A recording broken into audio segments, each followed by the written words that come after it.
This is Luke Vargas at the United Nations. We're learning today that Donald Trump has tapped South Carolina Governor Nikki Haley to be his ambassador to the United Nations. This is an interesting pick as Haley was one of the staunchest critics of Donald Trump during the primary process. She's easily his biggest critic to now have a role within his administration.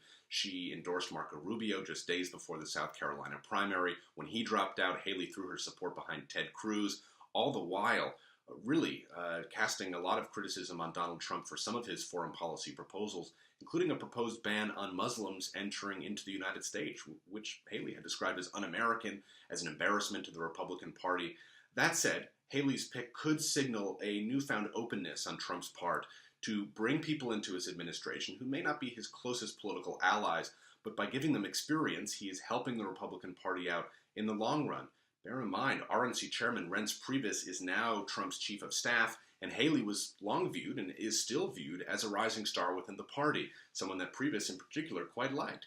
She was been talked about and will obviously continue to be talked about as a future presidential candidate on the Republican ticket, and her biggest weakness was her lack of foreign policy experience, so getting her into a job in the foreign policy sphere now could help her in the future. But let's not skip over Haley's lack of foreign policy experience. She is stepping into a job, into shoes that have been filled in the past by a string of seasoned foreign policy veterans and diplomats. The current U.S. ambassador to the United Nations, Samantha Power, is a genocide scholar, a former war correspondent, and served as a foreign policy advisor for President Obama in his first term.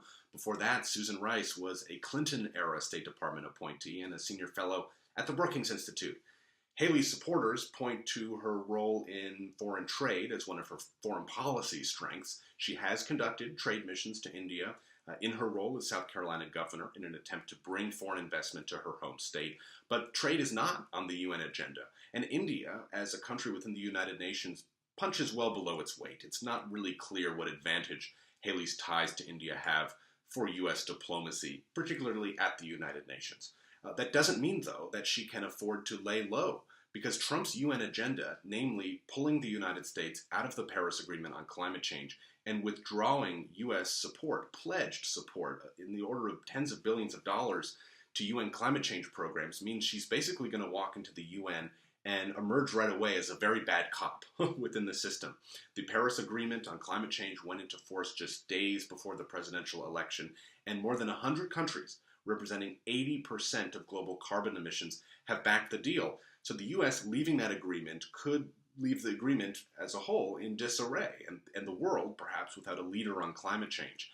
Executing that withdrawal strategy won't be easy, but Haley does see eye to eye with Trump on climate change, so they might be willing to help each other actually pull off this strategy. Haley has refused to admit any human involvement in climate change, and she's been very critical of President Obama's emissions regulations on power plants.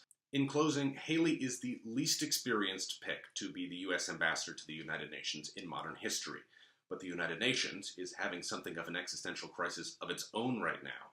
There's disagreement on the Security Council with Russian and Chinese vetoes blocking meaningful resolutions on Syria and other international crises, and seasoned diplomats haven't been able to end that gridlock. So the thinking in the Trump camp might be, why not put an outsider in that position? I'm Luke Vargas at the United Nations.